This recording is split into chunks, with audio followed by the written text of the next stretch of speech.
হাতে মেখে গোটা মশলায় রান্না। এত মজার হয় এভাবে রান্না করলে। আমি যখন বেশি করে রান্না করি তখন কিন্তু এভাবেই গোটা মশলা দিয়ে হাতে মেখে তারপর রান্না করি। আধা কাপ রসুন দিয়ে দিয়েছি। এখানে বেশ কিছুটা পরিমাণ শুকনা মরিচ ফালি করে বিচি ফেলে তারপর ব্যবহার করেছি। পেঁয়াজ কুচি দিয়ে দিয়েছি আধা কাপ। এলাচ খুব ভালো করে থেতো করে তারপর দিয়েছি। দারুচিনি, লবঙ্গ আর তেজপাতা দিয়ে দিয়েছি। ধনিয়ার গুঁড়া দিয়ে দিয়েছি 2 টেবিল চামচ। জিরার গুঁড়াও দিয়ে দিয়েছি 2 টেবিল চামচ। লাল মরিচের গুঁড়া দিয়ে দিয়েছি 1.5 টেবিল চামচ। মরিচটা বুঝে দিতে হবে। আদা পেস্ট দিয়ে দিয়েছি 1.5 চা চামচ। আর এখানে একটা গরম মশলার পেস্ট ব্যবহার করেছি আমি।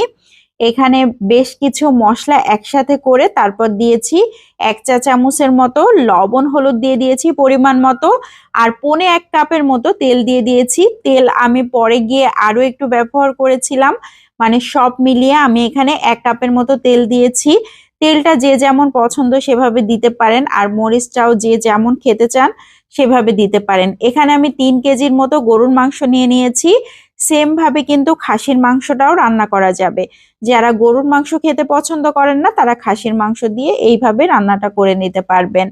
সামান্য একটু পানি দিয়ে দিচ্ছি হাতটা ধুয়ে 1 কাপের মতো। এখানে কিন্তু আর কোনো ধরনের পানি ব্যবহার করব না। যে পানি দিয়েছি আর পানি বের হবে তাতেই খুব সুন্দরভাবে রান্না হয়ে যাবে।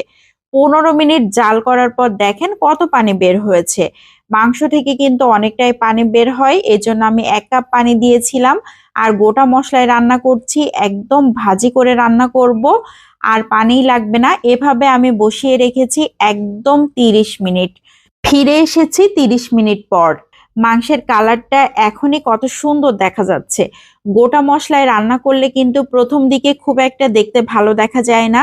যত জাল করা হয় ততই কিন্তু মাংসটা দেখতে সুন্দর দেখা যায়। আর এভাবে রান্না করলে এত বেশি টেস্টি হয়। যারা রান্না করেন তারা তো জানেন, আর যারা করেননি তারা একবার হলেও ট্রাই করে দেখতে পারেন। আবারও ঢাকনা দিয়ে ঢেকে দিলাম, 15 মিনিট জাল করে নিচ্ছি। এখন একদম তেল উঠে আসা মতো হয়ে গিয়েছে। মাংস পুরোপুরি সিদ্ধ হয়ে গিয়েছে। এখন শুধুমাত্র নাড়াচাড়া করে একদম ভাজা ভাজা করে নিতে হবে। যারা ভাজি মাংস খেতে পছন্দ করেন তারা এইভাবে রান্না করে নিতে পারেন। ভাজি মাংসে কিন্তু গোটা মশলা ব্যবহার করলেই খেতে ভালো লাগে। আমি সব সময় চেষ্টা করি এইভাবে ভাজি মাংসটা রান্না করতে, খুবই মজার হয়।